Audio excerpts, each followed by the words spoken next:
Welcome to this Architecture Today webinar, School Report, Best Practice and Innovation in Designing Education Buildings, with programme partners Vandersanden and SIG Design Technology. Introducing your chair for this event, Ruth Slavid. Thanks, Dave. I'm really pleased to be here this morning. I think this is such an important subject. We do need to remember that while we're in full-time education, we are spending as much time, more time in our educational establishment than anywhere else apart from our homes. And therefore, it's important not only that they function properly, but that they give us a sense of respect for ourselves and also a sense of the place in which we are, and that we are doing more than sitting and learning. We can also be outside, we can be engaging with the environment. And all those issues our speakers today are engaging with. We are going to have brief questions for each speaker at the end of their presentation, and then we will have a roundtable discussion at the end. I, of course, can ask them questions, but it will be so much more exciting if you think of your questions.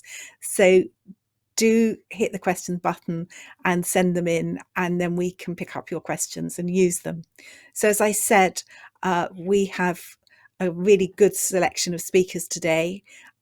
Just telling you very briefly, we're going to hear from Claire Barton at Haverstock.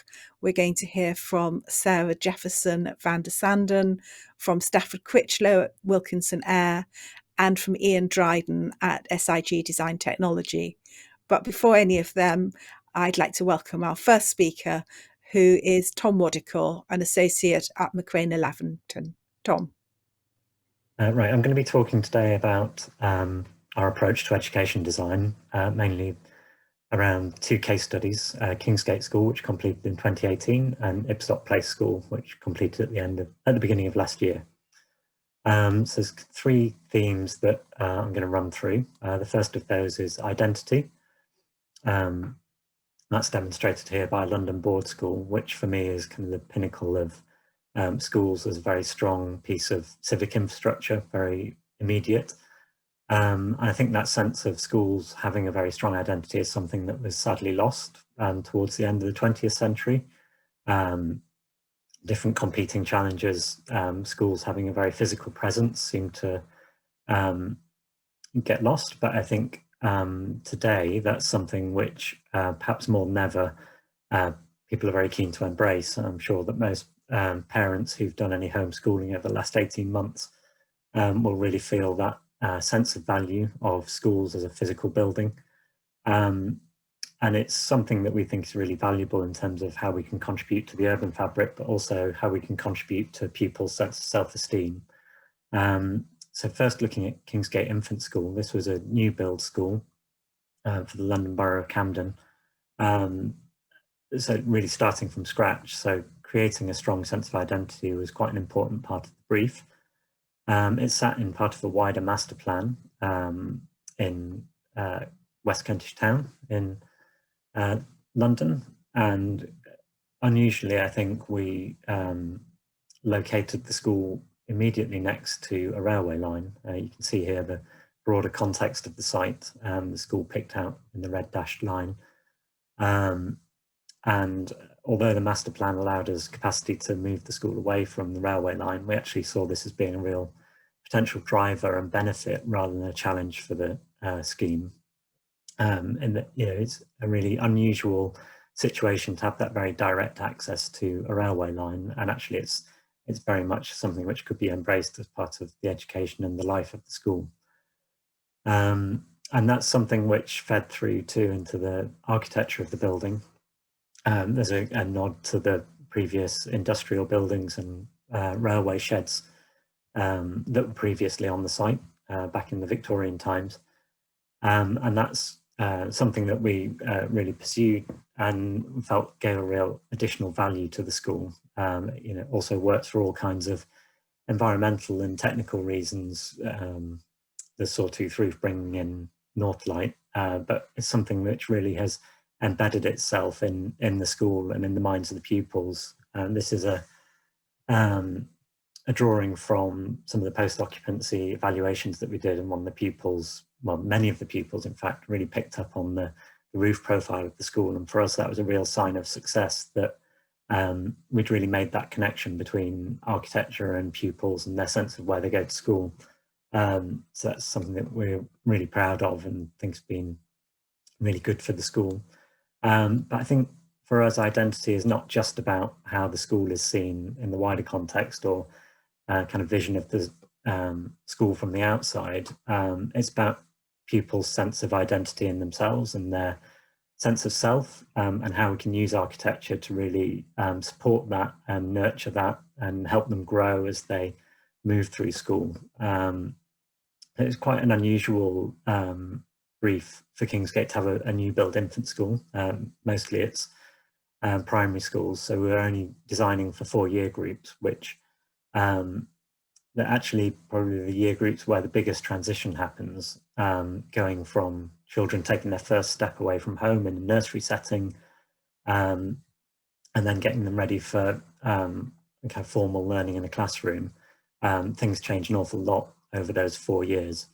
So this is one of the diagrams of the learning clusters that we developed for this school. So you can see it's really quite different from year group to year group, starting with nursery on the left, where it's a very protective environment, everything very immediate. And then there starts to be slightly more separation of uses in reception, and classes get grouped into groups of 2. And then in year 1, groups of 4 classrooms with more specialist spaces, and then going up to year 2 and getting pupils ready for the move on to junior school. The resources start to be much further afield. And this is kind of what it looks like in practice. This is the nursery classroom, where it's very much about free flow play. Toilets are open to the classroom. It's very protected. It's all in one space. All of the wet, messy play happens in the room, and it's all kind of wiped down space. And it's really all about play, and about nurturing children and making them feel safe as they come into a school environment from home. And then into reception class, it's still free flow play. There's still a very direct link to the outdoor play space, but we start to introduce small group rooms sitting between pairs of 2 classrooms, and toilets start to be shared by 2 classrooms. So we start to develop that those social interactions between larger groups of pupils, and the outdoor play space is shared by 4 classes rather than just dedicated to 1 class. So it's starting to build those opportunities for social engagement with peers. And then as pupils move up through the school, it's a physical move up to the first floor of the school. They start to have views out, that connection to the wider world, which is really important. And uniquely in this school, they also have views out to the railway line, which is something that children really enjoy.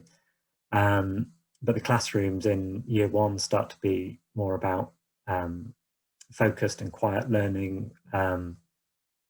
There's carpet in the classrooms as opposed to white, clean flooring, and the kind of messy and practical activities now take place in a shared resource space shared by 4 classes, but still very much connected to the classrooms that you can see in the background there.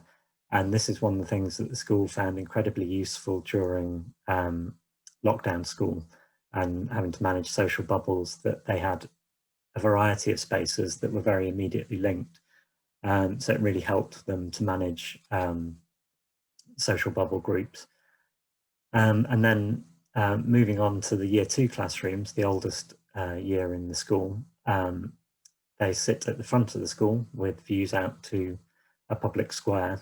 And there's really another shift again in terms of their relationship with resource spaces. So again, classrooms very focused and quiet, no messy play, but that still does occur. But for the year 2 pupils, they access that by an outdoor bridge. And so it's that kind of very formative idea of moving to where the learning happens rather than all the learning happening in your space. So it's a glimpse of what's to come, not just in junior school, but on to secondary school. so we think that it's kind of really important to think about people's sense of self and how they connect to their school as they develop. And then in contrast, I guess, Ibstock Place School was quite a different brief and quite a different way of thinking about identity. The brief for this school was for a new dining hall, which needed to serve 1,200 pupils plus staff, and those pupils range in age from nursery age pupils up to sixth formers. And it's a very established school. It's been there for many years. There's a very strong sense of identity already on the campus. The main house, as they call it, where the school was founded, is an old Edwardian manor house, which really set the tone of the whole campus, and we were very keen that we didn't try and compete with this with a new building. So our proposal was something that was deliberately very low, and we felt quite quiet in the setting. But we still very much wanted to embrace a sense of coming together and identity. So on this building, it was really the interiors of the building, and really that celebratory space.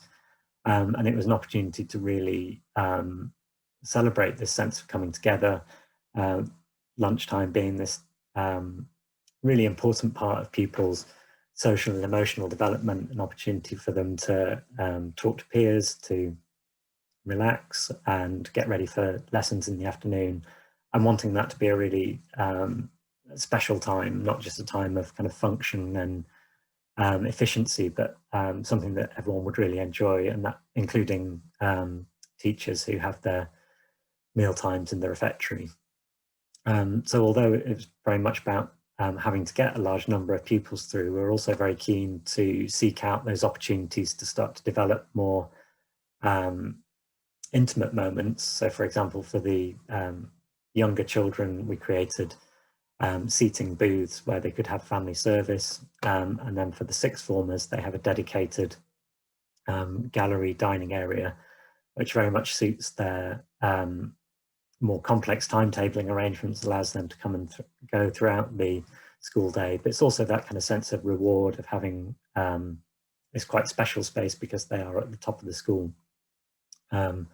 And we're also able to introduce, I like to kind of call it the secret staircase, up to a sixth form study space. And again, that was really kind of nurturing this idea that these pupils, many of them will be going on to university, and creating opportunities for them to enjoy private study and individual study, and creating a building that could really support that. And then the next theme that I want to talk about is outdoor space, which I think is an area which is adding intense scrutiny again over the last 18 months. People's views on what a classroom is and should be have changed quite dramatically. And going back to Kingsgate School, this is the ground floor corridor of the school, which, as you can see, is not actually a corridor, it's a covered outdoor space. And that's proved really successful for this school. It forms the covered outdoor play space for reception pupils, but it's also their link back to the dining hall and the admin block in the building. And by taking that outside rather than having it enclosed, it meant that it freed up a lot more area for resource spaces and teaching spaces, but also becomes a very useful space in its own right. I think going back to our master plan approach for this school, one of the things that we're very keen to do was to really prioritise outdoor play space and to try and protect it. So using the building as a buffer to the railway. It's much easier to control the acoustics inside a building when you've got a building envelope. It's very difficult to do that with outdoor spaces. So we literally used the building to block the sound of the railway. Might seem counterintuitive, but it's meant that they've got an outdoor play space that is actually very usable, both as a teaching and learning space and a play space. And we've tried to maintain that connection to outdoor play throughout the school. These are some year one pupils enjoying a lesson outside on a sunny day. They have a direct link from an external stair down to their science classroom. And also year two pupils have got a covered outdoor play space at first floor level, which with a bridge that links back to their classrooms. I think as we kind of continue doing projects, we're more and more interested in how we can increase the amount of access to outdoor play space throughout the year groups, and create greater equity and access to outdoor play spaces. Going back to Ibstock, very different outdoor setting, very much a landscape-driven campus, and one that we're really fortunate to be able to engage with. So the entire building has a cloister which runs its full length. And again, it's really valuable outdoor space, which allows pupils to queue in wet weather. They're outside, not causing noise that's impacting people sat having their lunch. And it's also a way of creating shade for this west-facing elevation, avoiding overheating in the afternoon. And we found lots of opportunities to create smaller niches of outdoor space for those social interactions, less formal outdoor activities. And it's been a real strength of this project. Then finally, kind of the third theme that I wanted to touch on was our approach to interiors, and what we believe is the importance of kind of having a very calm approach to interiors. A theme through all our school buildings is the use of structural timber, either cross-laminated timber or glue-laminated timber. And we think that adds a real value in terms of the sense of serenity of the interiors of these spaces. So this is the hall at Kingsgate School, for example, and some of the circulation spaces. But we've also used structural timber at Ibstock Place School. Here it was used in collaboration with oak linings and acoustics. The acoustics really drove the interiors in this space, because we felt it was incredibly important that pupils were able to have a calm and quiet lunchtime so they could really enjoy a conversation with each other. There's been a number of studies about the value of natural materials in teaching spaces and learning spaces, and we think that really holds true on school projects, and creates a place that people really enjoy being. So it's kind of a very brief run through our approaches, but I'd be very happy to take any questions that you might have on any of these projects. Thank you. Thank you very much. And I must say that was the best post-occupancy evaluation I've ever seen. If you can get them all done in children's drawings, I think that would be perfect. We've had several really interesting questions, and I'm not going to have time to put them all to you now, but a couple of specific ones. Someone wanted to know how to make how it is that the hinges on the sliding folding doors can be child safe. And the other question I'm going to ask you at the same time, so perhaps you can just answer them both, is about managing boundary treatments and acoustic noise next to the rail line. If you could do those for me, that would be great. Okay, sure. On the sliding folding doors, there's no way to make a sliding folding door which doesn't have some element of finger trap. So that was a long discussion with the school and with the user client about how they would manage that, about how it would be operated.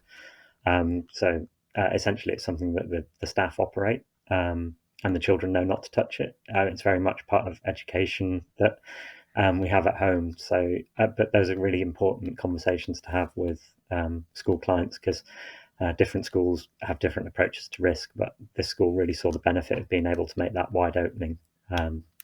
Whereas the day-to-day doors, classroom doors, they all do have anti-finger trap hinges, the ones that the pupils will operate themselves. Thank you. And then your next question was about the acoustic noise from the railway line.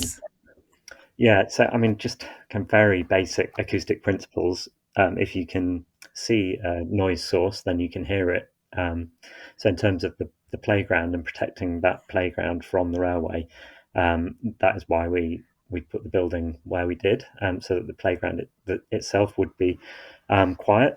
It did require more acoustic treatment to the building itself. In terms of all of the windows facing the railway line are triple glazed rather than double glazed, which would, well, at the time that building was done, would have been more common. I think we are seeing triple glazing come into more and more of our buildings. But yeah, I mean, obviously there are still some areas of the school where you can hear the railway noise. in the outside environment, but all of the internal environments are actually surprisingly quiet given the location of the railway line. And you can open up bits for ventilation, obviously, but not in that Yeah. direction.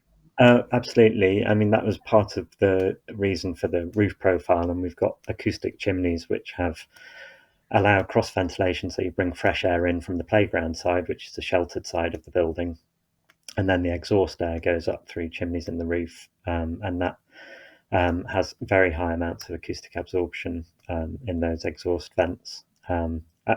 A complex resolution, but we felt very much worth the effort to get the overall event. That's fantastic. Thank you so much. We will be coming back to you in our group discussion at the end. Just remind everybody again that if questions do occur to you, do please send them in. And particularly for our next speaker, who is going to be Claire Barton, who is a partner at Haverstock. Over to you, Claire. For those that don't know our practice, we are almost wholly working in the public sector and are best known for our work in education, particularly special educational needs. But we also do an awful lot of other work in housing, on spiritual buildings, particularly crematoria, police work, and we also have a sector in conservation. Today we're going to be talking about the area of special educational needs. And as well as architectural services, we act as a client design advisor for many schools and charities. We're also technical advisors to the government, and we do consultancy work with local authorities, developing strategic briefs for programmes of work. Designing for children and young people with special needs is a real passion of ours and something that is very close to our hearts, as we've done it for over 20 years. We believe that we play a vital role in disseminating lessons learned, best practice, and developing designs that are innovative, sensitive, and most importantly, non-institutional. Today, I'm going to be talking to you about Forest Bridge School. This is a 96-place school for children and young people with autism, aged between 4 and 16. This project is in Maidenhead, and the school was developed for the Department for Education as a free school. The design and contractor team were selected through the Department for Education framework, and we are working with the contractor Kia. Interestingly, the initial application for the free school was made by a group of mothers whose children had autism, and they'd met through the Berkshire Autistic Society, but they didn't feel that there was a school within the area that adequately supported their children's need. This particular school's pedagogical approach is rooted in applied behavioural analysis. That's ABA. And for those that don't know, this is a type of therapy that aims to improve social communication and learning skills through reinforcement strategies delivered by a team of teaching staff and therapists. The site for Forest Bridge School was a former shooting range, and it came with a number of challenges. It was in a green belt. Part of the site was a historical landfill for Maidenhead. There was a significant slope across the site, and another part of the site was in a floodplain. More positively, there were a number of really interesting opportunities around the site that we could definitely take advantage of as part of our site strategy. To the northeast of the site is Maidenhead Athletics Club, and a sport club for people with learning disabilities called Sport Able. To the southwest of the site is a horticulture nursery, the owner of which had a son who had autism. And to the southwest of the site is a large golf driving range, which is being redeveloped as the new Brainwick Leisure Centre. As we started our design, it was really important for us to consider these constraints and opportunities together with the briefing concepts that we developed alongside the head teacher, the governors, and the parent working group. Really key things that we discovered when we were designing with the school was the need for the flow of learning and the importance of learning inside and outside. The classrooms all required a direct link to the outside, and the whole school needed to be connected to the landscape. The fact that the children and young people had such a strong therapeutic approach meant that there was a very high level of support, and this needed to be accommodated in all of the spaces. The school, not unusually for a special school, is an all-through school. So young people are there from 4 to 16, and this is a really significant part of their lives, and therefore it's very important that there's a legible organisation of the school that respects the progression of children to adulthood. Many of the children won't live locally to the school, and so we'll be travelling some distance, so we'll come via a minibus or a taxi, and therefore having a secure and safe drop-off strategy was also critical. We wanted to make the most of the green belt and the natural features of the site, and the school were very keen for the hall to create a central focus for the school and to link into the courtyard. When we're designing schools, we have to work within the space standards that have been developed by the Department for Education. The design standard is set out in the Building Bulletin 104. Unfortunately, Building Bulletin 104 is a revised standard and reduces the space standards quite significantly from the previous design guidance, which was Building Bulletin 102. So it's very, very difficult when you're designing special schools, particularly around areas like circulation. One of the things we were trying to do with our design was bring as much daylight into the spaces as possible, because we really wanted to integrate our building with the outside wherever possible. Many of you will know that biophilic design principles have a proven positive impact on children and young people by reducing heart rate and allowing young people to be more focused and therefore be more creative. This is especially true with autism. Frustratingly, the space standards do push you towards a double-sided corridor option with classrooms at either side of the circulation. This isn't great in an autistic school, because what you have is lots of children gathering in the same place at any one time, and this can be very overstimulating, which can be a cause of distress and conflict, and therefore becomes very difficult to manage. Despite the fact it's quite an ancient concept, on many of our recent schools, we've re-employed the idea of the courtyard as a design device. For Forest Bridge, this meant the classrooms could be one side of the circulation, and intermittently smaller support spaces could be in pods at the other side of the circulation within the courtyard itself. This offered lots of opportunities for natural daylight and views and connections to the landscape. At the opposite side to the courtyard, the classrooms themselves are all linked directly into external classrooms, which are partly covered.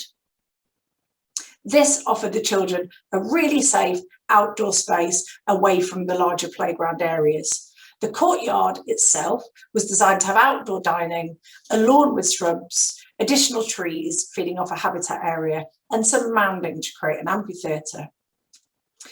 When you're designing for young people and children with autism, what's really important is ensuring that if they are struggling in the main space, they know that they have other spaces to go to, that they can retreat to.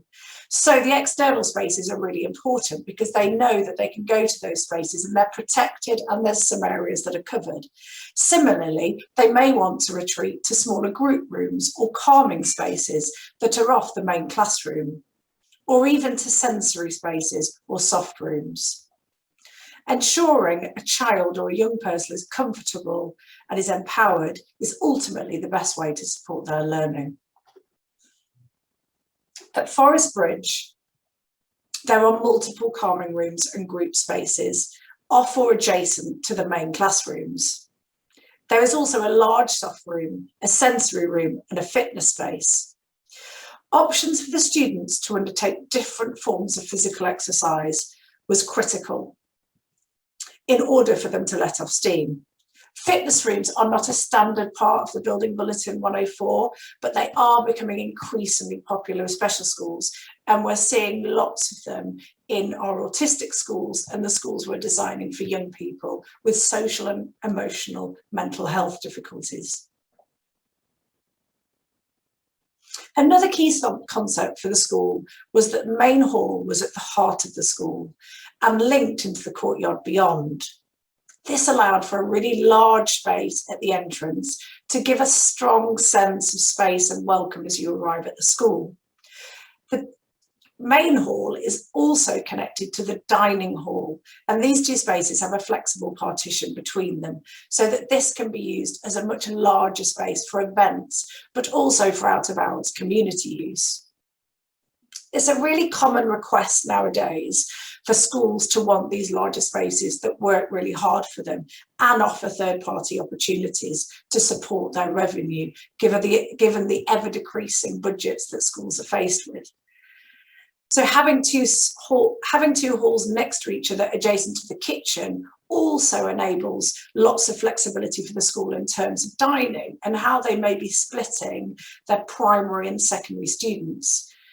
Again, dining halls are a really difficult space for children and young people with autism because there's a lot of people, there's a lot of things going on, and they can be overstimulating. So being able to separate children into smaller groups is often a really positive thing. Forest Bridge School is also a training school, so provides continued professional development for their own staff as well as other external professionals. A key part of the brief was a larger than typical training and conference space, and this is located on the upper floor. By clever design, we've enabled the lift position to be established so that you can access this space without going into the wider part of the school. This is essential for these spaces to be used by external professionals within the school day while still safeguarding the children. Another big thing for us was the rite of passage for the children as they move towards adulthood, particularly in an all-through setting, as we've already discussed, where so many children will spend such a significant part of their lives. The secondary wing of the school is where the fitness room is. There's also a common room. And when you go to the upper floor, there's specialist spaces like a science laboratory, food technology, design and technology, and music and drama. The secondary wing also links directly into a large multi-use games area. At this point, it's really useful to talk about the Brainwick Leisure Centre, which sits adjacent to our site.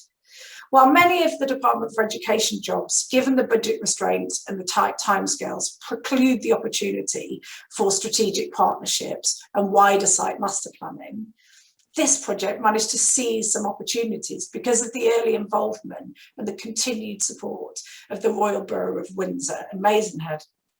The Leisure Centre required a multi-use games area provision. So alongside the one that we would normally provide in a free school setting, this allowed us to provide 3 five-a-side football pitches and 1 large football pitch, which is pretty unheard of within a free school. So this is a great resource for the school.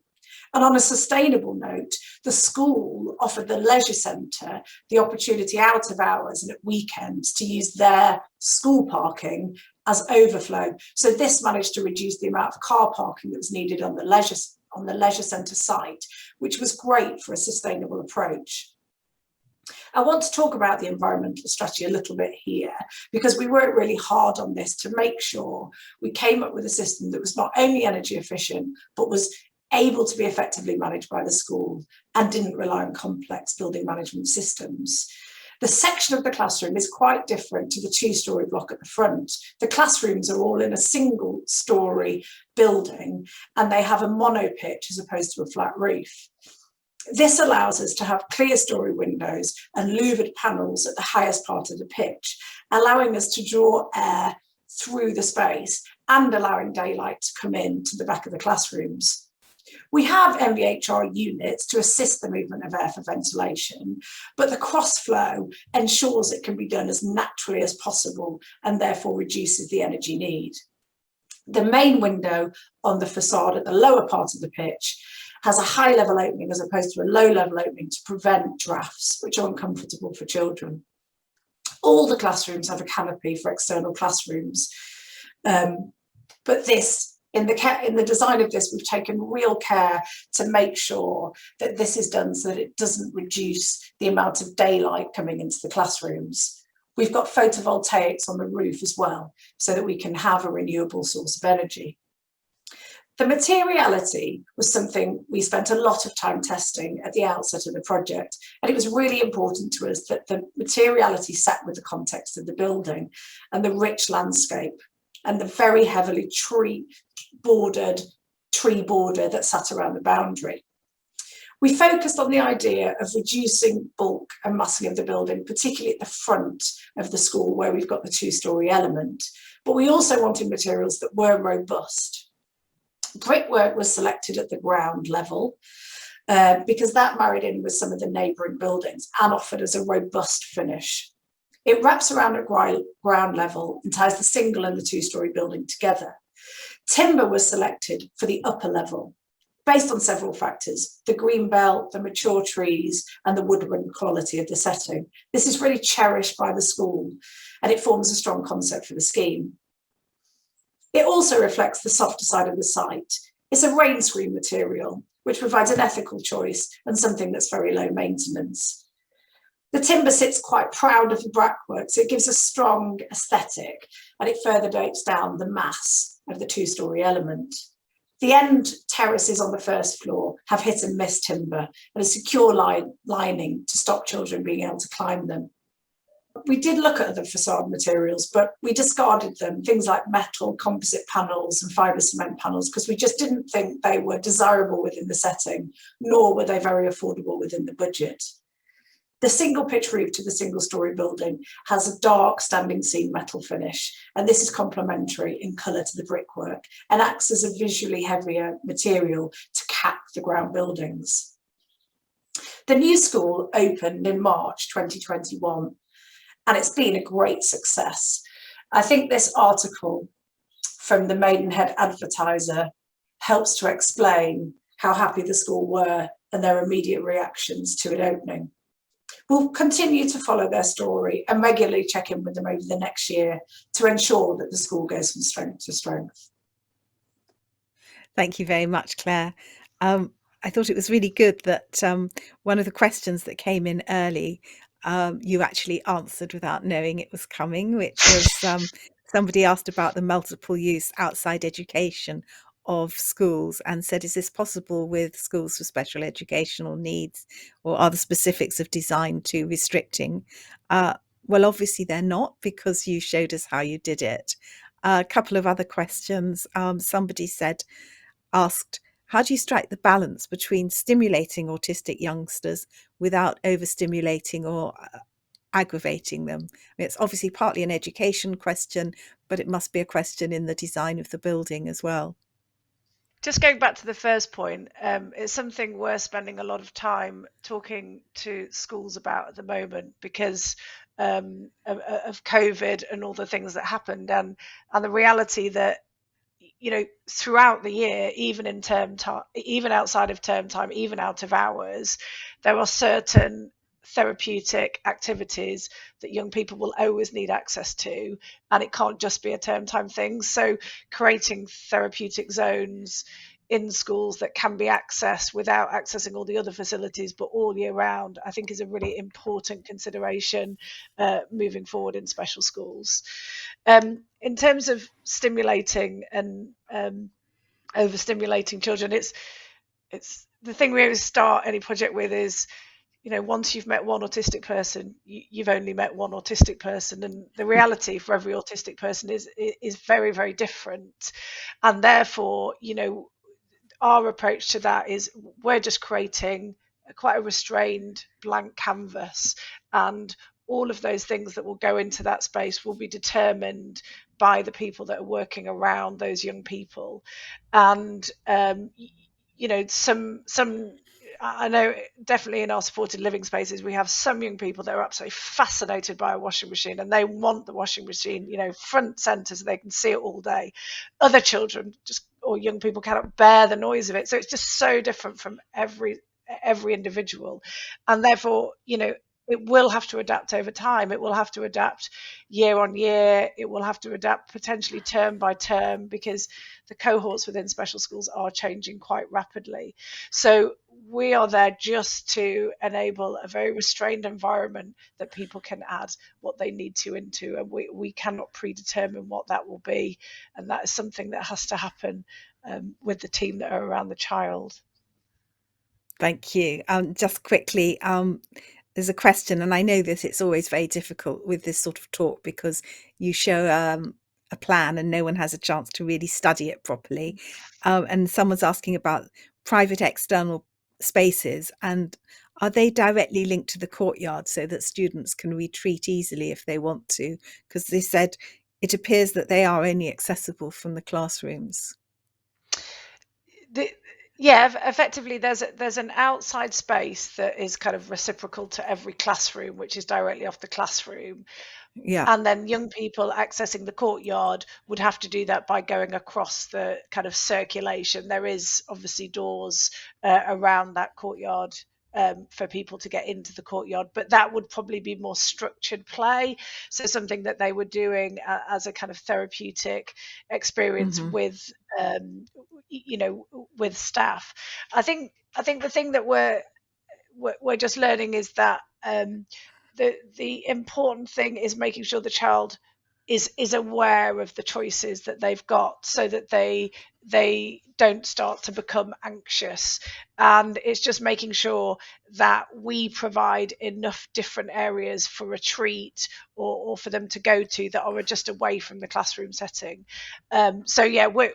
It's not always possible to have direct access from the classroom to every space, but where possible, we will try to create a number of different qualities of space that young person knows that they can get to very simply, so that they're more empowered to learn. Thank you. We've got more questions, but we haven't got time to ask them at the moment. But let's hope we can pick some of the more general issues up at the end. But before I introduce our next speaker, again, do please keep sending your questions in because it's really valuable. But now I'm going to move on to our next speaker, who is Sarah Jefferson, who is UK Technical Advisor at Vandersanden. Sarah. Thank you. This short presentation explains how Vandersanden coated bricks work. To introduce Vandersanden, we're the largest family-owned brick manufacturer in Europe, established in 1925. We operate from 14 locations across Europe, employing over 725 people. We produce a wide range of clay-facing bricks and pavers. Today we're going to cover how coated bricks work, and we'll look at the different types of efflorescence and staining.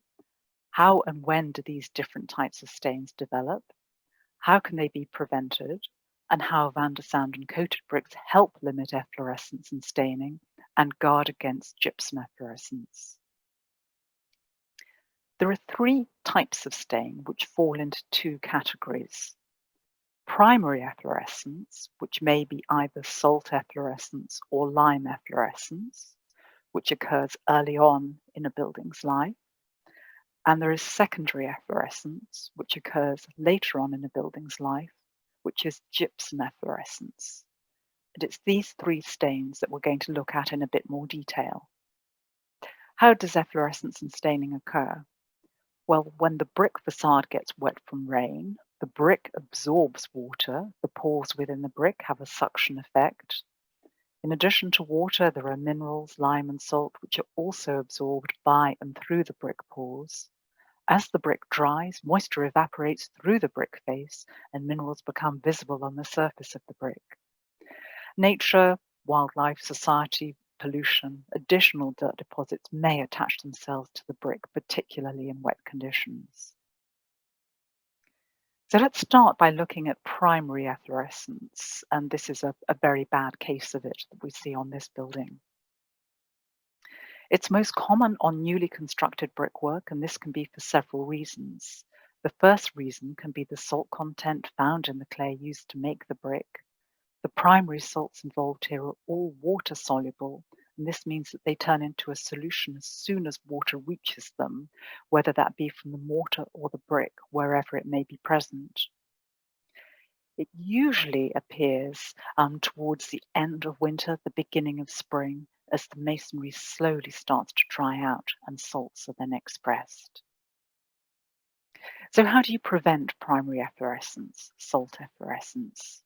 Firstly, make sure that you follow the manufacturer's advice using the correct mortar for the type of construction. In the main, you want to protect the bricks and mortar from excess water and use wall covers where possible to add some additional protection. After construction, you want to keep the masonry as dry as possible, but ideally up to 10 days, whilst promoting some ventilation of the cavity. And the treatment for primary efflorescence, salt efflorescence, as it's a transitory phase, it usually weathers away naturally after a few showers and some dry periods. Other remedies are that you can take a bristle brush, not a wire brush, and brush away the salts, collect them with a dustpan, and remove them from the location of the building. Otherwise, you can take a clean wet sponge to help absorb and draw out some of the excess minerals in the brick. Now looking at primary efflorescence, lime efflorescence, or lime runoff, as it's also described, which usually appears on the mortar joints and can travel down the face of the brick, as we see in this image. How does it happen? Well, in order to establish adhesion between the bricks and the mortar, excess lime is created that reacts with carbon dioxide in the atmosphere. Particularly under wet conditions, the brick pores can overflow, and this carbonation process required to achieve adhesion between the bricks and mortar is less effective. As a result, excess lime is created and expressed out onto the brick facade. At an early stage, lime efflorescence can be removed with water or a brick cleaner. At a later stage, it can only be professionally removed with specialist cleaning products. Too much rain and moisture is the main cause. The carbonation process is important in helping to establish adhesion between the mortar and the brick. And lime efflorescence is basically calcium carbonate, it's excess lime. So now looking at secondary efflorescence, which is different to primary efflorescence in that it appears much later in the building's life and really can have considerable aesthetic implications. It's essentially known as gypsum efflorescence, as we will explain. So gypsum efflorescence is usually a white-grey semi-transparent discoloration that appears months or several years after construction has been completed. It's normally visible on the southwest elevation of a building, and due to its grey colour, it's more visible on the brick than on the mortar joints. Unfortunately, as a stain, it is very, very stubborn and not soluble in water or acid. And the only treatment is that it can be removed by sandblasting the brick facade. So why does it occur? Gypsum is added to cement as an auxiliary substance to help with curing. Due to the effect that carbon dioxide has on mortar, it tends to cause excess gypsum to be released from the cement. The additives in the mortar then transport the gypsum into the brick pores where it then crystallizes. Rain and wet conditions stimulate this process, and it usually happens when an incomplete brick facade is left exposed to the rain and then dries out very, very quickly in some strong sun. So how can we prevent these stains and help design in some protection to brickwork? Well, firstly, avoid saturation of brickwork during and after construction, which will limit the effects of efflorescence and other stains experienced in brickwork. A first option is to apply a protective treatment to a completed brick facade on site.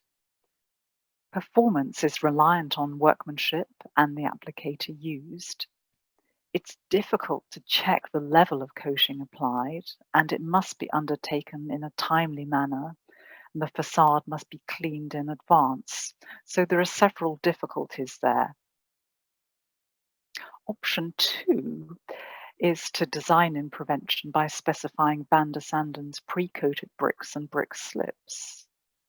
It's a recent innovation, and Vandersanden has invested in specific coating facilities whereby bricks and brick slips are coated as part of the production process. And as we can see in this video, the coating is mechanically applied to the brick or brick slip in the factory, which ensures that a consistent coating is achieved prior to delivery on site, saving time and cost during construction, and therefore eliminates application inconsistency and the potential for future remedial work.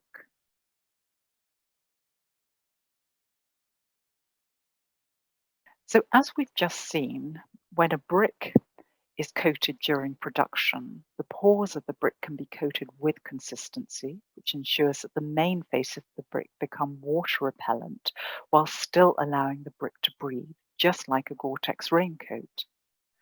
Silane siloxane are chemical size strings which combine with other elements to form different lengths.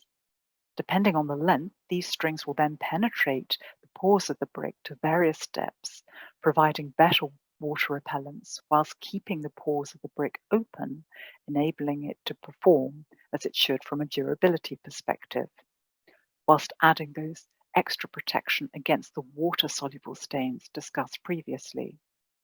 The coated brick can be handled for construction in the usual way once it's been delivered to site, and any unused bricks can be stored or recycled in the usual way. Under test conditions, when silane siloxane is applied to bricks, its combustible nature and emitted carbon whilst burning is 0.04%, exactly the same as an uncoated brick, which is classified as A1 non-combustible. Coated bricks are available in a range of colours. The coating applied is transparent with no adverse change to the visual aesthetic of the brick visible. In fact, the coating will usually enhance the natural colour and beauty of the brick. The benefits of using coated bricks are that it keeps the brickwork looking as it should for longer, whilst blocking those water-soluble salts, lime and gypsum from being expressed. Coated bricks also stay drier, meaning the facade will attract fewer dirt deposits whilst keeping the pores of the brick open to perform as required, enhancing mortar adhesion as a result. Vandersanden coated bricks are available with a 25-year performance guarantee against gypsum efflorescence at no additional cost. So coated bricks have been designed to add additional protection and prevent unsightly stains appearing during and after construction. From a building design perspective, if you're considering using brick colours which may be more susceptible to showing the effects of efflorescence or staining, for example deep reds, greys or blacks, then coated bricks provide the perfect alternative to standard uncoated brick that is coated after production, as these will also save time and money during construction and beyond in terms of restorative or remedial work. The only difference you'll be able to see and experience as building designers is long-lasting, beautiful brickwork facades. For a recap of the content of this presentation, please go to our website where you'll find some excellent short animation videos explaining efflorescence and coated bricks. Thank you. Thank you very much, Sarah. I have to confess that was a real eye-opener for me. I just thought efflorescence was a thing. I didn't realise there were 3 different kinds of efflorescence. We've just got time for a couple of quick questions. We've heard a lot about how tight budgets are for new school buildings. And while I can see that you're saving on later remedial work, if of course people would have done the remedial work rather than putting up with the poor appearance. I wonder with those very tight budgets, how much more are people paying for pre-coated bricks than they would be for the same kind of brick without pre-coating? Well, I'm very pleased to be able to to tell everyone that there is no extra charge associated with coated bricks. When the investment was made and the first automated coating line that we saw in the video there was introduced to one of our factories at Sca in Belgium, it was decided at that point that we wouldn't add the cost of that to the products at the point of sale. So there is no additional cost. Thank you very much. The other thing I was going to ask you was, you talked particularly about the importance of preventing efflorescence on certain very intensely coloured bricks. At the moment, there seems to be a lot of a fashion, and I mean, we saw it, for example, at the infant school for using a lot of very light coloured brick. Does that mean that efflorescence is a lot less of a problem and one doesn't really need to worry about it. Well, certainly what you just said is absolutely true, that if you have got a palish coloured brick, and particularly if it's a palish coloured brick that's a multi-brick, so there's some variation to it and some variation in texture, then that's going to be far, far more forgiving if you have got some whitish, greyish efflorescence appearing on it. And many of our bricks, the Vandersanden bricks, because the clays come from Belgium and the Netherlands and Germany, where there are natural clay seams that, you know, we're able to produce greyish, lightish coloured bricks from, then we have got a benefit already in that many of our products fall into those colour categories. Okay, well, thank you very much. Again, we will have the opportunity to talk to you again later. Just a quick reminder to everyone, yet again, do keep sending in your questions. If you think of something you haven't asked one of the earlier speakers, it's not too late because of the conversation we're having at the end. And of course, questions for our next speaker once he's got going. And he is Stafford Critchlow, who is a director of Wilkinson Eyre. Over to you, Stafford. Well, thank you. So I've got 15 minutes, I think, to talk about education buildings in the city. And I'm going to talk about, rather than one project, I'm going to talk about a few projects, mainly universities and colleges, and how they relate to the urban environment. And as an introduction, a couple of slightly older projects. The Western Library in Oxford, used to be known as the New Bodleian Library, is the main research library for the university, which has become, or previously was a closed space, and has become open to the public. And it's a slight of hand in that the public can enter at this ground floor level, but the book stack, the valuable books, are in the volume above your head. But this is the before, the Gilbert Scott building from 1924, listed right in the middle of Oxford on Broad Street, totally closed building previously, and has been opened up with new paving and arcade to Broad Street, and the public have access to the cafe, the bookshop, and exhibition space on that ground floor. And the library itself, the research library, is in the book stack above. Here's the cross section through, and in the many basements below, with an amazing book retrieval system that also runs under the road to the Bodleian Library, the main Bodleian Library as well. And I guess, you know, having public access means there's also visibility to what's going on inside the building. There are some recovered elements, old building elements, and these rather nice study oriel windows from the library space above. So a different kind of urban context. This is, I mean, I guess universities divide into two camps. This is at Exeter University in Devon, where the university is sort of campus on the edge of the city, really, very in the middle of what was a botanical garden originally. So it's a very lush landscape. And this project was about stitching together existing brick buildings, the brick volumes with this timber grid shell roof, and really about creating a landscape around that. And this piazza in the foreground, you can see, was previously a car park. So originally this was a car park right in the middle of the university. It's now totally pedestrianised and is used for all kinds of things in many ways that weren't even envisaged at the time. But it's for graduation ceremonies happen here, but also they have a farmers market. A number of community events happen that aren't strictly university orientated. But this really, in the nature of this campus, is that the university is a kind of city in itself, if you like, because it is quite separate from the rest of Exeter. But creating this kind of social study space around a communal space, the forum space, that's very flexible in how it's used with exhibitions, etc., is something that does attract people from the wider environs of Exeter as well as from further afield. So it's successful in linking the university activities to the wider world. So a few more recent projects. This is London South Bank University in Elephant and Castle, which we've got two projects, one of which is under construction at the moment.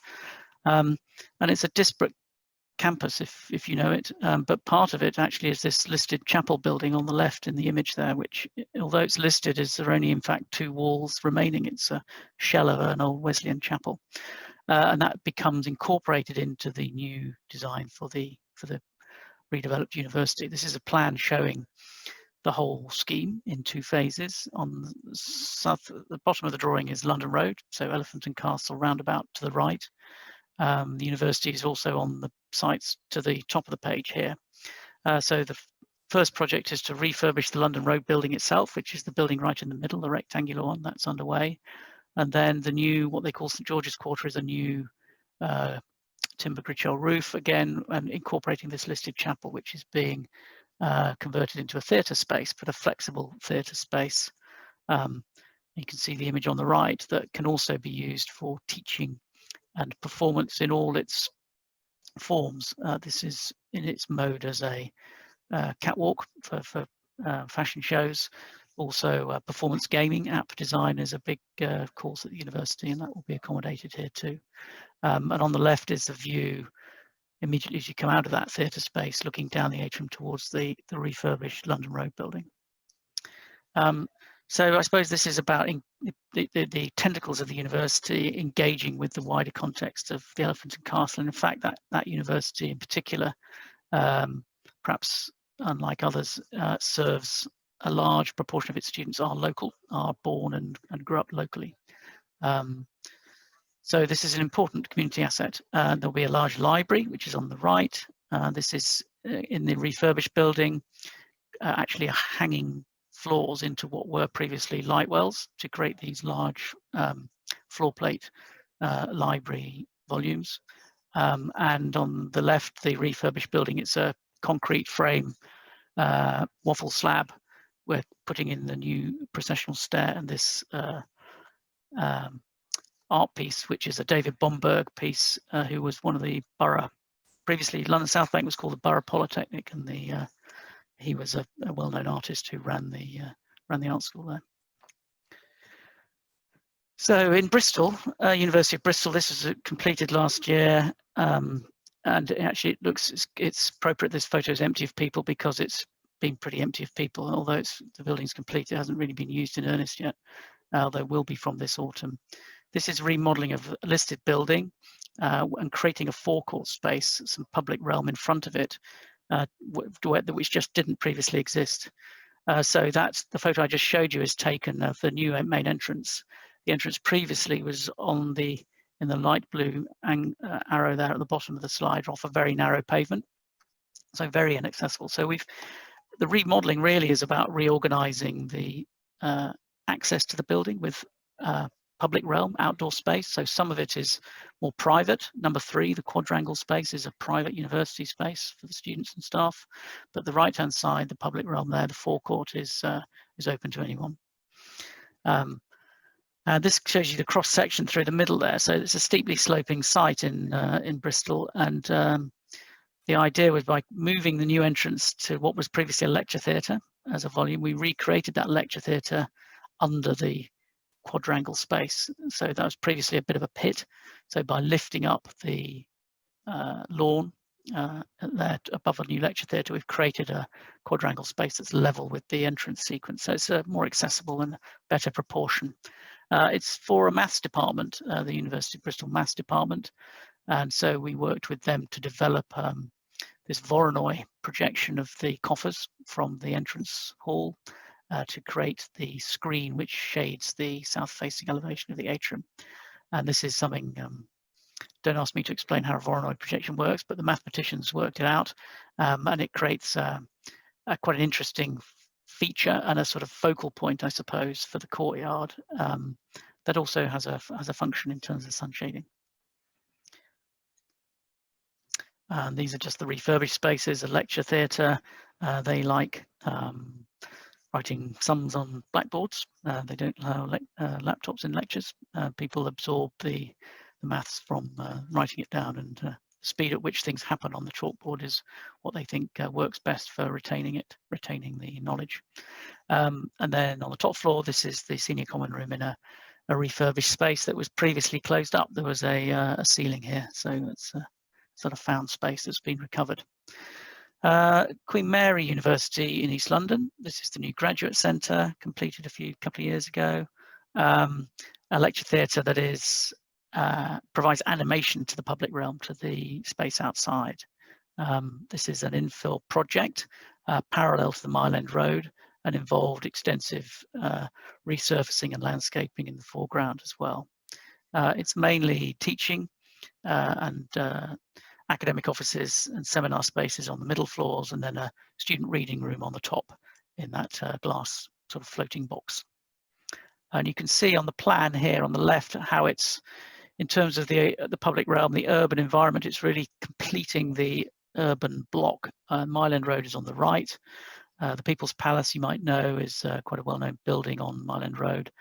And this site is really at the back of those two buildings, that and the engineering building, and it closes that gap, provides a new facade, plus a new pedestrianisation of the university precincts, which were previously full of vehicles. So it's really been transformational in terms of the way people move through the campus from the street, from Bancroft Road. And here we are inside the entrance and the lecture theatre with daylight, good daylight. It has blinds, but I've never seen it with the blinds down. There's no direct sun on this glazing, so the projections do work in all daylighting conditions. And this is just some details of how the brick was worked through, and that reading room on the top. And a couple of college projects. This is in design at the moment. This is for the university, United Colleges Group in Wembley, the College of North West London. And this is a remodelled 1980s office building, design underway at the moment. And the challenge here is a complex further education brief where the building really fills the whole site. It's on Olympic Way with Wembley Stadium at the end. So to create outdoor amenity space and recreational space is quite a challenge, plus a pretty complicated brief in terms of the things that are required in the building. So you can see on the left, the sketch there shows the in pink is the concrete frame of the existing building that we're stripping back and extending, adding to one side and above. And in fact, because we need all these engineering workshops on the ground floor, there are escalators that take you up to this upper concourse level at first floor, which also has access onto a deck on Olympic Way. And that is effectively the arrival point, the sort of concourse. This gives you an idea of some of the planning. That's the view of the entrance on the left. On the right, showing the entrance sequence. Again, we had a lot of crowd control measures in the foreground because of match day, etc. And this requirement for a service yard from the rear, from the top right of the page, to a service yard to deliver all the materials for construction skills, engineering, and safe drop-off for, there's a profound multiple learning difficulties unit here as well, so they need to be dropped off separately from the main entrance. So it's a pretty complex brief that really links into all the rest of the community, and there's an awful lot of housing going up at Wembley at the moment. If you've been out there recently, this will be a very well used facility by people who live locally. So this is the point of arrival on that concourse level at the top of the escalators, with a stair carrying up above that. And then this is that plan of that level, concourse plan, with the outdoor space, outdoor amenity space, and the building is naturally ventilated as far as possible. So by creating this atrium up the centre of the space, we're using that for stack ventilation up the middle of the building. This is the profound multiple learning difficulties unit on level 7, I think it is, which really operates as a sort of self-contained unit, although it's linked into other activities in the building, such as they teach health and social care on this floor. So the PMLD unit is the bit on the right side of the plan, but it also has a garden space where the horticulture is part of what they do, and they have a communal kitchen and dining area in the middle of the space, and a training kitchen. So it's a pretty complicated brief of apparently some conflicting requirements. But the key thing about further education college buildings, I suppose, is that what they deliver and the courses change dramatically frequently. So the building has to be really flexible in terms of how it's laid out and how it can be adapted in future. And because there's no site space here, the sports hall and Muga on top of it are put on the roof. So the large span volumes right on the roof, and this will have community access too. They will be bookable and can be accessed independently outside normal college opening hours. So it's an amenity for the rest of the wider community, and that's quite a thing that colleges do well, I think, is encourage people in to do activities who then become inspired to sign up for some of the other things on offer in the college.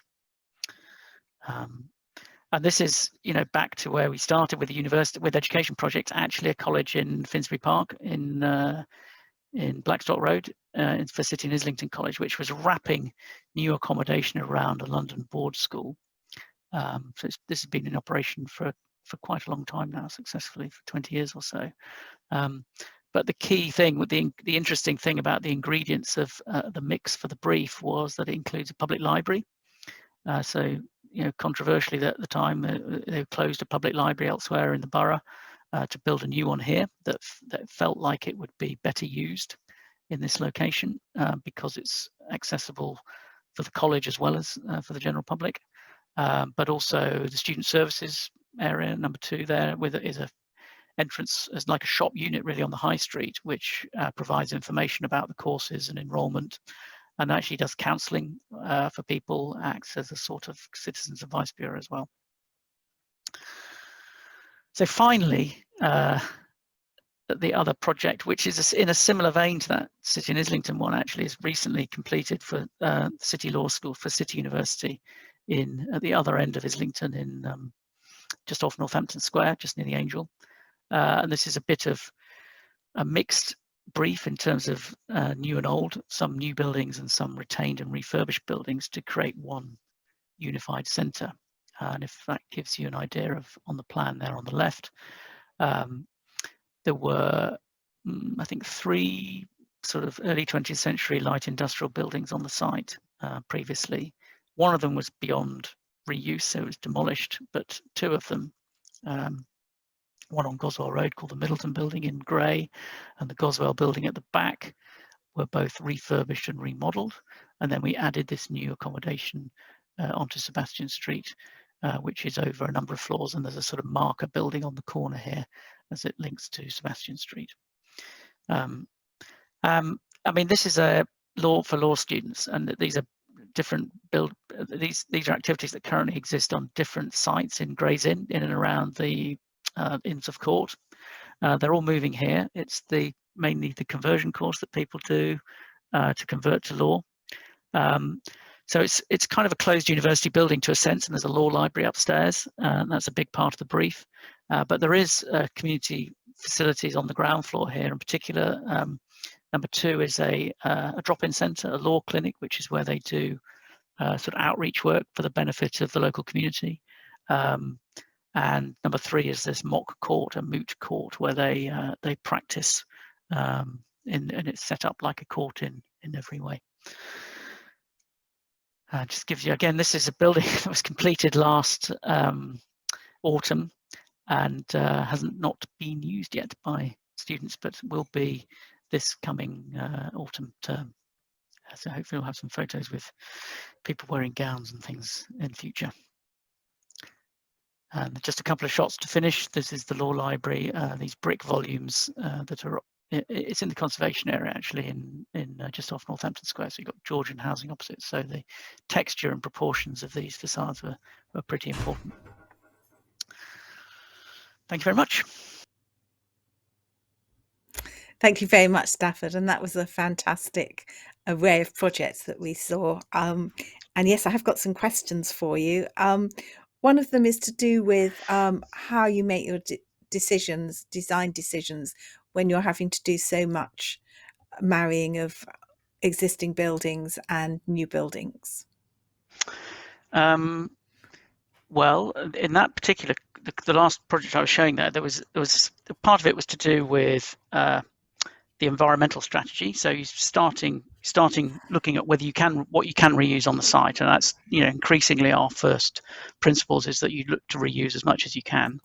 And then it's a question of what's economic and how that sits with the wider sustainability strategy. And in fact, often that most recent one, the City Law School one, the brief for that building, it didn't start off as a law school. Originally, it was going to be a student centre. Then it was going to be a library at one point. And actually, the design didn't change that much. It was more about, the taking the cue from the existing buildings, and the massing that was influenced the envelope of the outside was the most important thing. That's great. I mean, the other thing that people are asking about is to do with the fact that you've made a great play on, quite rightly, I'm sure, on public realm and on interacting with local communities. And the question that's come in is there a sort of conflict of privacy and confidentiality with the desire to do that? That's a really good point. I mean, that's what I was trying to draw on here, was to look at buildings, education buildings in the city, because sometimes they are quite closed. The maths building in Bristol, for example, the mathematicians really just like to be left on their own to think about sums, and colleges, perhaps by their nature, are a bit more open to the public, but again, they're probably more conscious about security, actually. So, but often they're available for short courses or for evening classes and things. So that's people need to get access to the building. Usually they have to enroll in something, but it doesn't have to be much. It could be an evening class once a week, and then you get access to the rest of the college facilities. So I'd say they do tend to be more open to the public than university buildings, perhaps. Thank you. I'm going to move on to our next speaker now. As I've been saying before, do keep those questions coming in. I've got a few stacked up, but if you've got a really pertinent question, we'd love to have it. Plus, of course, questions for our next and final speaker. And he is Ian Dryden, who is National Specification Manager of SIG Design Technology. Ian. Thank you very much for joining us. Today I'm going to speak to you about the big picture, working with multi-academy trusts and the current state of our UK stock of schools. So just to give a bit of an idea, in 2017 the UK government did a large condition survey of school estates, totaling nearly 22,000 schools, of which some near 4,000 had elements such as roofing and walls that needed immediate replacement, and a further 1,400 on top of that where the life had expired. So what does this mean? We're talking about aged buildings. This has come through a lack of funding, a lack of maintenance through the local authorities at the time, and now through SIF and CSA. You're looking at things like health and safety issues, and coming from poor original design, poor repairs and alterations within that time. So how have we got to this position? Schools are not experts. I think that is the very key point there. And it's very reactive. So the roof starts to leak in the building. Somebody from the school then contacts the local roofing contractor that they'll found online, no doubt. Contractor offers a really cost-effective solution because he wants to win the work, of course. And unfortunately, 9 times out of 10, this is an overlay solution, even if the roof isn't subject to overlay. And it'll really only extend the life by 3 or 4 years. And then this whole process starts again and again and again. And it's cost the local authorities and schools a lot of money. And I think as professionals, myself and yourselves, architects and surveyors, really, we need to take a better control of this. And if we're involved nice and early, as I'll talk you through what we do, you'll see the massive benefits that we can give to schools if we offer it. So there's various funding options, as you're aware, no doubt. I'm just going to quickly run through them.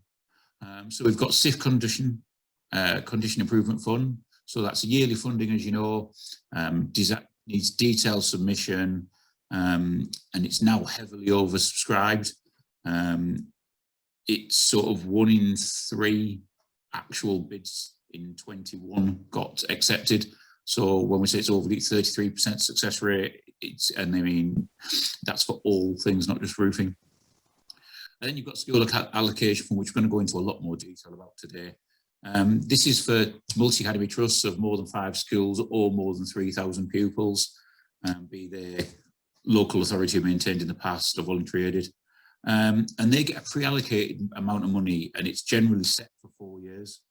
And the allocation is basically designed upon the number of pupils in each school. So this then is managed by a business manager in general. Unfortunately, a lot of business managers, as we said, are ex-school teachers. They're not educated in buildings a lot of the time.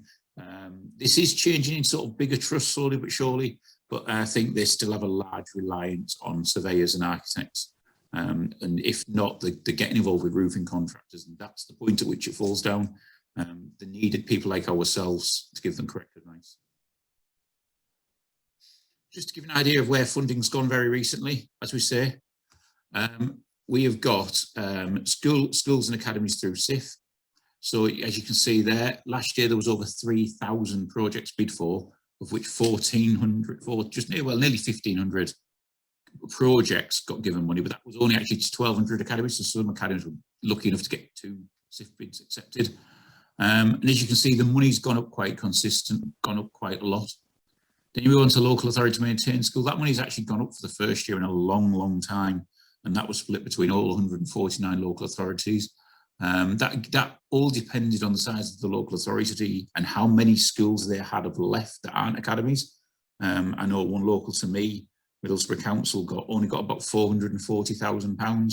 I know of one trust alone that got £2.2 million. So that'll give you a really idea of how these things are changing with the SCA funding. So as you can see, the SCA funding for local authority, for multi-academy trusts, that's split between 391 multi-academy trusts this year, and that'll be more next year. These trusts are getting bigger all the time, and it's something that we all should be looking towards working with. Obviously, local authorities generally now have their own in-house architects, their own in-house surveyors. This is something, as independent surveyors, independent architects, we can all work together with manufacturers to look at how we can sort of manage the errors of the past, shall we say, and bring our school stocks up to where they should be. So how bad does it get?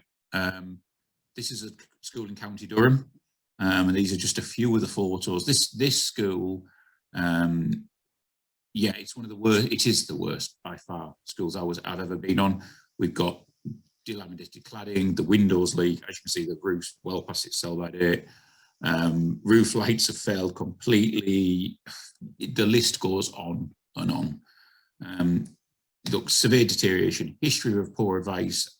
I mean, some of the applications here, as you can see, are absolutely ridiculous. Failed application. Would you believe this school failed 2 years in a row to get SIF funding in the state it's in? We're talking buckets of dining areas. Part of the school, actually the only option that we actually came up with the survey is to demolish it. It's that bad. And they can't get SIF funding. Now, luckily last year, they became part of a multi-academy trust system. So it's brilliant. And when I say this is the worst one I've been on, that is actually an access hole between 2 parts of the building there, and the roof has actually fully collapsed. And they can't get SIF funding. I've tried, and 2 other manufacturers have tried.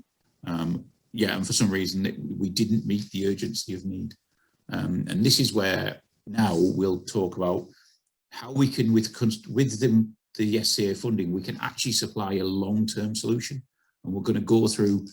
This isn't just for roofs. You could apply this to windows, to doors, to health and safety, to fire alarm systems, to electrics. This is just what we do for roofing, but you could apply this across your practices in a multitude of places with a multitude of different specialists that are out there. So now this academy is part of a multi-academy trust. That trust got about £750,000 worth of funding. And what we've done as SIG is we've gone to that school, I know it really well, and we've come up now with a 4-year plan for that school. We know how much money they've got every year as a trust to spend across 8 different academies. And what we've done, I've gone around all 8 schools, identified the worst areas, and we're now planning for the next 4 years for that entire estate of trusts. And just this one school alone, we've got 4 years worth of work there. We can't do it all in one go, as much as we'd all like to just press the magic button, but there's a limited amount of money. Phase 1 starts in September. But what we've done is come up with a great traffic light system. that's going to help. So working with MATs, as we say, is what can we all offer them? We can all offer them expert advice. And then we can look to asset manage, which is not what they're doing at the moment, and what hasn't happened, in my opinion, since I started in this job 20 years ago. Nobody's actually asset managed correctly buildings, or certainly school buildings. That's why we've got such a poor, the schools, sorry, are in such a poor state of disrepair, as per the previous slide. If you look at the state of that school and how it got there, that doesn't happen overnight. You can't tell me when that was a local authority managed school that they didn't go up there and see how bad that had got. And unfortunately, this is not just in Durham. I say this all over the country now. And what we're proposing really is, look, we're the experts in roofing. So work with us as surveyors, work with us. Get full site for surveys. We'll then grade the roof areas, use our technical expertise to get you the right solution, which should reduce costs over the long term. Obviously using trained contractors with guarantees. And the best of all, I think you find it's not just us. You'll find somebody to do the windows for free. You'll find somebody to do the internals for free. But the idea is we will come up with a traffic light system, which I can share with you all the practices personally, and we'd have a much more, I'd like to have a much more detailed meeting with you all on how we do this. But to give you an idea of the way the traffic light system works, if we'll just take it as there's 10 schools with 20 different roof areas, just round figures, and I'll go around and I will survey all 10 schools, all 20 roof areas, and I'll make notes, take lots of photos, and come up with lots of pretty pictures. Well, not so pretty pictures, unfortunately, in most cases, that'll give you an idea of what's going on. And then what we'll do is we'll grade them like a traffic light. So obviously, if I'm going around this roof and the problems are, look, the membrane's breaking down, we've got massive amounts of leaks, the deck's gone, it's saturated, just maybe the insulation is, but the deck's not. Look, we know then it's going to be a typical strip. It's going to have to be stripped, potentially a rebuild from the deck up. Timescale, we would then say that's an immediate type of work. And the disruption, we know it's major, but at least now the school know they have got 4 roof areas that are all red, that need doing instantly. And we will also put a budget cost to that. So there's then a budget cost that we can go to them as a package between yourselves and between us now to say, right, that's how much money you need to spend this year. Now, obviously not to always do that, but at least they know over the next 2 or 3 years, they're the worst areas.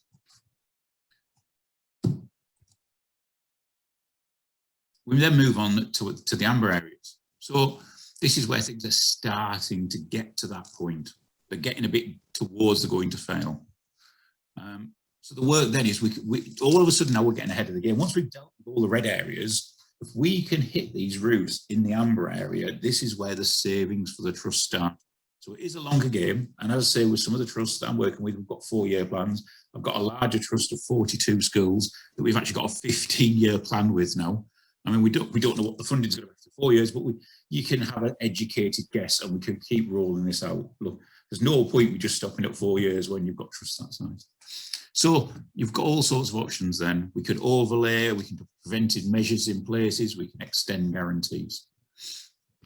Timescale, we say anything over a year to 2 years. It all depends, it's all really that number there is led by how many red areas we've got, and then we kick in with that one.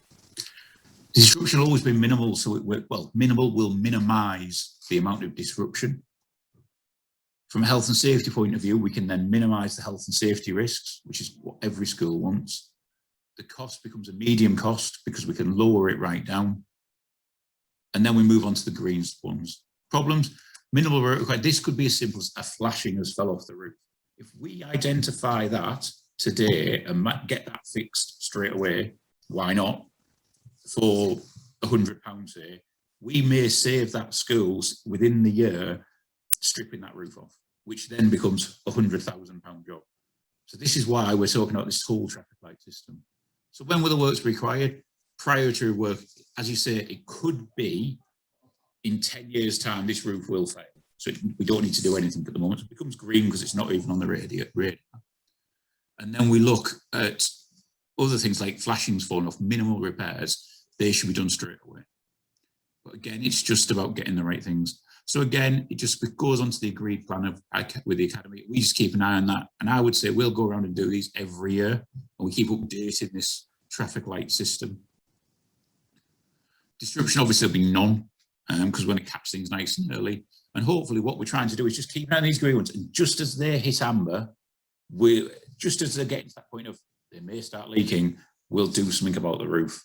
And it's just then at that point, we're where we should be. Pupils are not getting disruption. School fabric works well. And you could apply this to, as I keep saying, we can apply this to all aspects of the building facade. If we apply this to everything, if you imagine a holistic point of view from an architect's and surveyor's point of view, if we can manage the estate for the trust, the trust win, we win, and the pupils, most of all, pupils win because they're not subject to a building like we've just seen. So when does this get right? This was, again, this is another County Durham school. It was unsuccessful for a number of bids. Roof was at the end of its life. Health and safety was just out off the scale.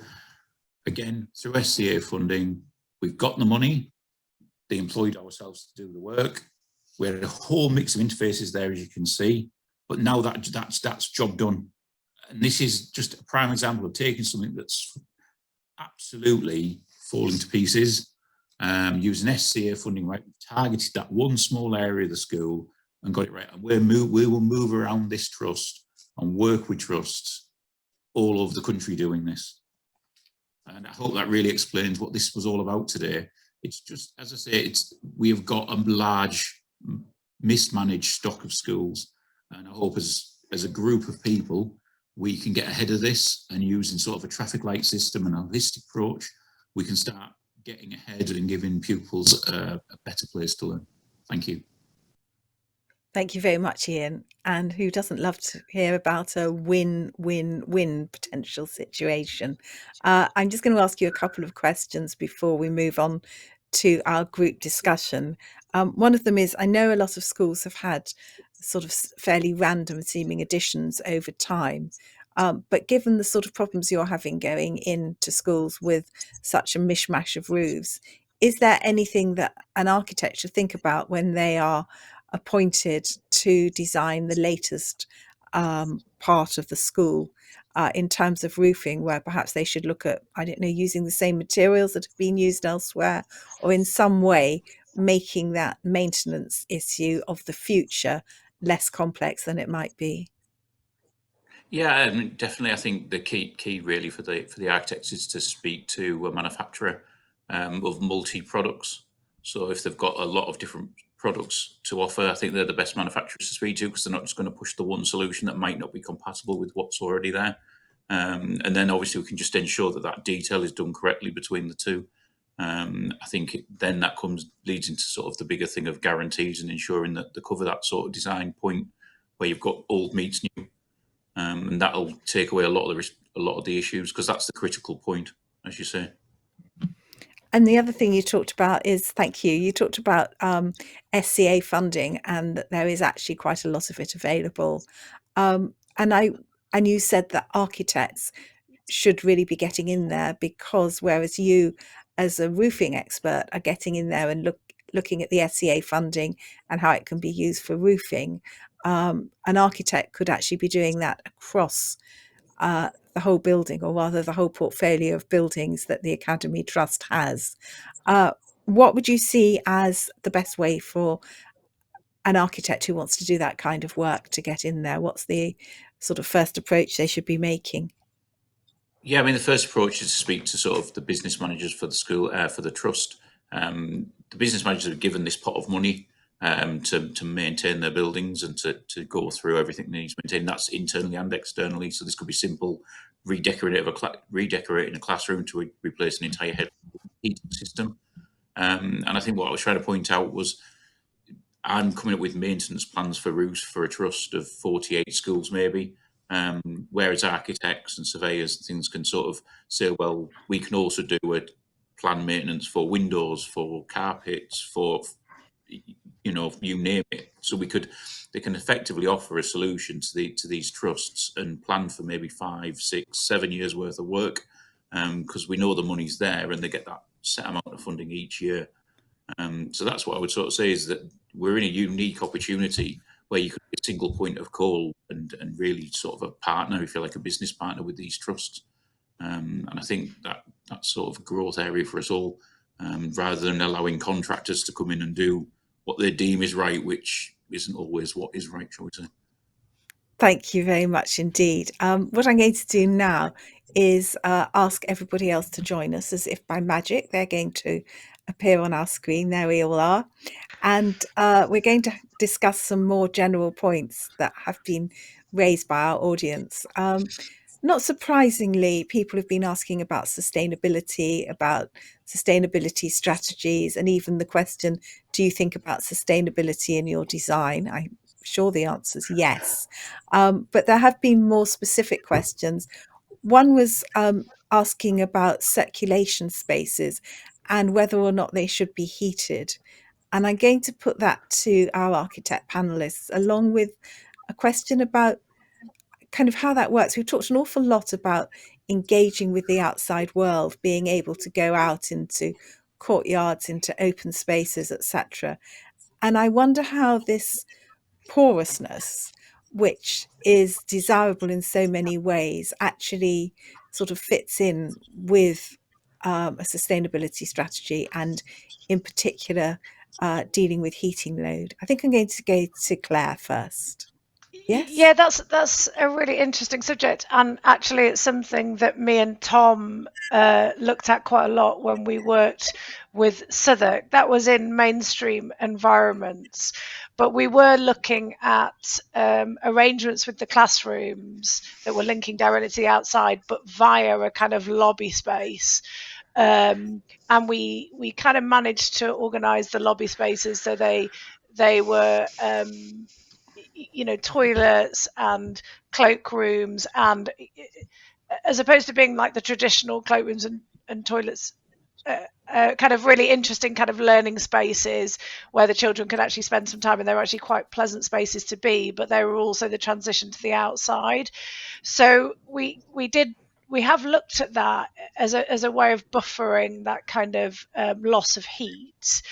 But I think what we're finding in a lot of the special schools is managing those young people is often very challenging for the staff, and therefore they do prefer to have that kind of immediate opportunity to go from the classroom directly to the outside, albeit they wouldn't necessarily have the doors open all the time like you might have in a kind of early years setting where it's a much more kind of free flow idea. So I think in a way the special school itself kind of does manage it a little bit more. I think it's more when you're in a kind of reception early years setting, it's that kind of idea where the inside and the outside are kind of working together as one big space. That's when it becomes a bit more difficult, and that's why we looked at those other types of ideas. I think the new thing for us for sustainability, well, no, let me pass over to other people to answer that bit, and then maybe we can talk a bit more widely about sustainability. Okay, well, obviously, Tom, you've been involved as well, and it'd be great to hear your take on this. Yeah, I mean, I think as Claire was saying, we've looked at kind of various different ways of doing it. And in the Kingsgate example that I showed, there were these kind of buffer spaces between the ground floor classrooms that open out to the playground. So there's a choice of ways of using the classrooms. And I think it's really important to offer schools that choice, because obviously in the height of summer, just direct access to the outside when heating systems aren't on make complete sense. But in the winter, having those draft lobbies can be really useful and can avoid the kind of teacher sat in a coat in a freezing cold classroom with all the heat just going out the window. But I think it's about kind of being really careful with the amount of space that we provide and the amount of internal space, and we really have to kind of sweat plans these days to get the most out of them. So like Claire was saying, making sure that these lobby spaces have another function as a cloakroom, and a way of getting into toilets. But in the Kingsgate example, rather than having an entire elevation of corridor, we had, I think there was 4 small buffer spaces of around 6 square meters. So just in terms of square meter area of building, we're managing to save a lot and use that for other more specific uses. But yeah, definitely about offering schools flexibility and having really detailed conversations about how they intend to use these spaces. Thank you. Stafford, I know you've been obviously doing different parts of the educational mix, but I'm wondering what sort of lessons you've got for that, because obviously you're looking again at sort of permeable spaces, at linking the inside and the outside, and dare we say it, students aren't always the best at shutting doors. That's true. I mean, I guess the university college context is a little bit less about crowd management of big pulses of people, but we still, I guess, we try and always make those circulation spaces generous and have them as social study space as well. Whether we constantly look at this issue about whether to have a naturally ventilated just an open courtyard, or a closed in atrium space that has a better use around the year. And on balance, people generally want the closed in space because of the climate here, and there's always this period in between Christmas and Easter when you really need to be undercover in a heated space. And often, these buildings tend not to be used in the peak of summer in July and August. So, but I think increasingly everyone's much more interested, even more interested in natural ventilation rather than mechanical ventilation, and these covered in courtyards or atrium spaces and how they are ventilated and used is a really important early decision actually. We haven't got that long left, and therefore I think I'm just going to, we've heard an awful lot about maintenance backlogs. We've heard a bit about sort of problems with materials, and we've also obviously touched on just how limiting space constraints are. Although I have to say that the projects we've seen have seemed to have somehow brilliantly dealt with those. I'm just going to ask you all, if there's one thing that could be different and change in the world of education design, what do you think that should be? And I'm going to start with Ian. As I say, I think the big thing that needs to change for me is the maintenance of schools. I keep saying it. The school stock we've got is very old in a lot of areas. It's been very underfunded. We do need to somehow increase that funding, but it's just, for me, it's getting these areas to be nice learning areas for children. Unfortunately, in my role, I see a lot of areas that aren't quite so nice for them to learn in. It just always impacts me quite hard, having children, like we all do, that go to school. So for me, if the one thing we could change, it's getting these areas and just quite simply give them a weather-tight area to learn in. It shouldn't be difficult, but unfortunately for me, I see it far too often seems to be not the case. Thank you. Sarah? Well, not specifically in terms of educational buildings, but durability, of course. Brick is incredibly durable. So it's ideal for any building that we hope is going to be there for many, many years and serve the client well. And of course, it's a material that's available in many, many different colours, textures, and playful architects will use it imaginatively, which of course is something that's always valued in an educational setting. Stafford, I'm not sure if you're a playful architect, but tell me, you're a serious architect and a very well respected one. Tell me what your one big wish would be.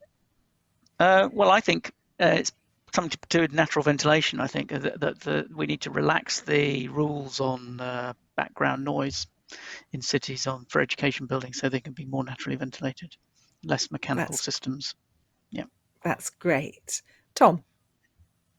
I think probably picking up on something that Claire mentioned actually is just the opportunity for architects to engage at a master planning level when designing schools, and to really harness those relationships with wider civic functions, and really so much change can be made when you have a say on the siting of a school in a wider master plan and the interplay with other buildings around it. I think that's something that everyone could really benefit from, not just the schools themselves, but surrounding functions.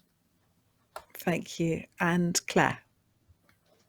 Yeah, I was going to say exactly what Tom said. I think for us at the moment, the greater struggle we have is that we're expected to go from, you know, a blank sheet of paper to a planning application in 6 weeks, and that doesn't, it's unfair on schools, it's not brilliant for the well-being of our teams, and it means the school isn't getting all of the opportunities.